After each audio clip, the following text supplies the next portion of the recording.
میرے دوستو، انسان کو کل عقل بھی مل جائے تو پھر بھی اللہ کی حکمت کا وہ احاطہ نہیں کر سکتا۔ رب کریم کو زیادہ پتہ ہے کہ ہمارے لیے کون سی چیز بہتر ہے اور کون سی چیز ہمارے لیے نقصان کا باعث ہے۔ اللہ تبارک و تعالی کی حکمت یہ چاہتی ہے کہ میرے بندے پریشان نہ ہوں۔ رب یہ چاہتا ہے کہ میرے بندے کسی جگہ پہ بھی دقت اور پریشانی کا شکار نہ ہو، تو اللہ تبارک و تعالی نے راہ اعتدال اختیار کرنے کا حکم ارشاد فرمایا کہ تم اعتدال کے رستوں پہ چلو، معتدل زندگی گزارو، افراط و تفریط سے بچو۔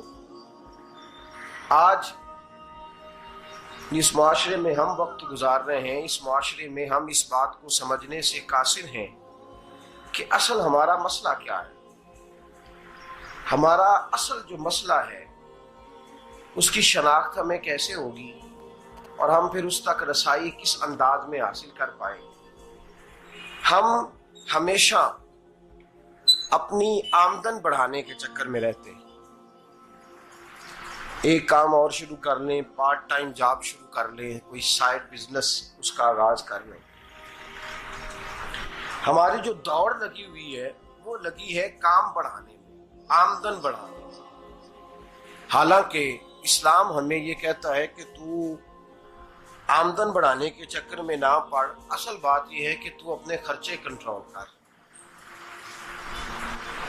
تنگ انسان وہ نہیں ہوتا جس کی آمدن تھوڑی ہوتی ہے، یہ توجہ کیجیے گا میری بات، یہ قیمتی بات ہے اور گفتگو ساری کا لب لباب ہے۔ تنگ بندہ وہ نہیں ہوتا جس کی آمدن تھوڑی ہوتی ہے، اصل پریشان وہ ہوتا ہے جس کے خرچے زیادہ ہوتے ہیں۔ اور ہمارا جو روزمرہ کا نقصان ہو رہا ہے نا، وہ آمدن کے معاملات میں نہیں ہو رہا۔ بنیادی نقص جو واقعہ ہو رہا ہے وہ یہ ہے کہ ہمارے اخراجات زیادہ ہیں اور وہ اخراجات کسی اور نے نہیں بڑھائے، وہ خرچے ہم نے خود بڑھا لیے ہیں اور اب ہمیں اس کا نقصان بھگتنا پڑ رہا ہے۔ اور اگر آپ صحیح معنوں میں ٹٹولیں تو جو بہت امیر لوگ ہیں وہ تو ان خرچوں سے بچ گئے۔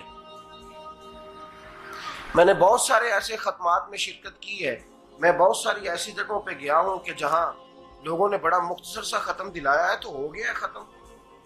ختم کے معاملے میں کب کسی نے پابندی لگائی ہے کہ اس میں 200 آدمی شریک ہوگا تو تب یہ سال ثواب صحیح ہو سکے گا؟ کون کہتا ہے؟ یا شادی کے موقع پر اگر سارے بہن بھائیوں کو نہ بلایا گیا تو میری شادی پایہ تکمیل تک نہیں پہنچے گی، اس میں برکت نہیں ہوگی، یہ کس نے فتویٰ دیا ہے؟ معتدل زندگی کا اسلام حکم دیتا ہے۔ میں پڑھ رہا تھا کہ ایک بہت بڑا صدر ہے، غالباً سوڈان کے صدر کی بات ہو رہی تھی، تو اپنے بیٹے کی بارات لے کے گیا تو 4 لوگ گئے ہیں بارات اور 15 لوگوں کا اس نے اہتمام کیا اپنے گھر میں کھانا کھانے کا، تو کیا شادی ہو گئی کہ رک گئی؟ تو بھائی راگ الاپنا اس بات کا کہ بڑی پریشانی ہے، کوئی سائیڈ بزنس شروع کیا جائے فلان جگہ فلان جگہ فلان جگہ، تو اصل معاملہ یہ ہے کہ پہلے ایک بندہ کماتا ہے تو پھر بھی گھر ہی چلتا ہے، پھر بڑا بیٹا ساتھ شامل ہوتا ہے تو پھر بھی گھر ہی چلتا ہے، پھر منجلا بیٹا شامل ہوتا ہے تو پھر بھی گھر ہی چلتا ہے۔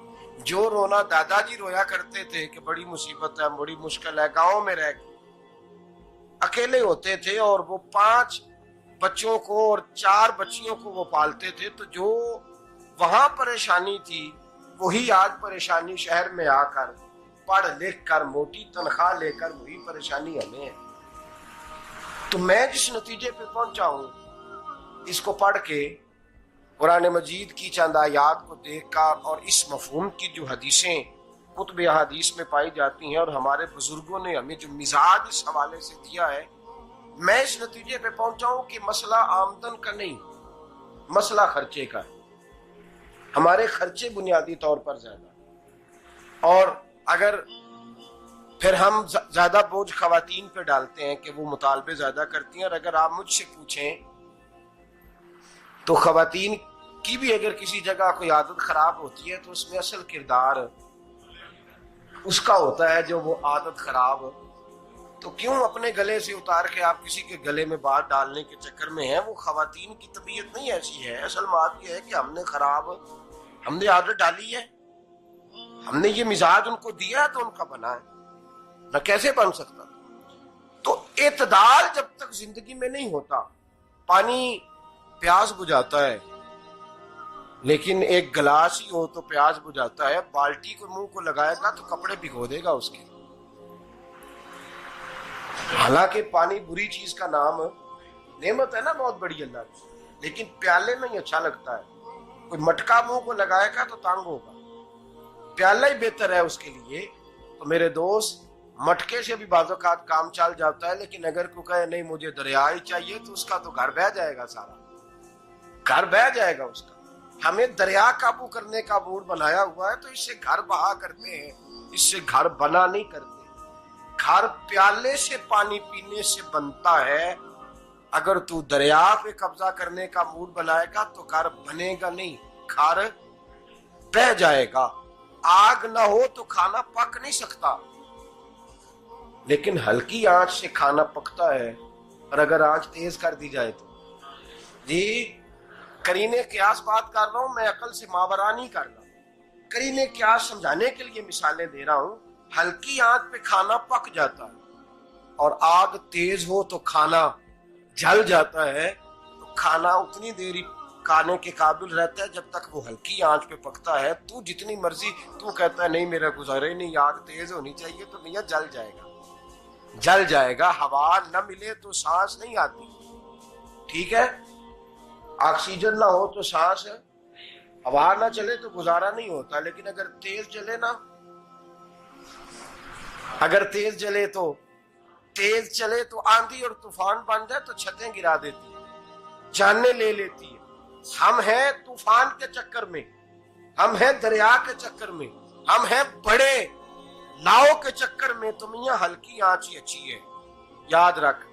اور ایک گلاس پانی کا اعتدال سے ملتا رہے تو وہی ملتا رہے، ضرورت کے وقت وہی بہتر ہے.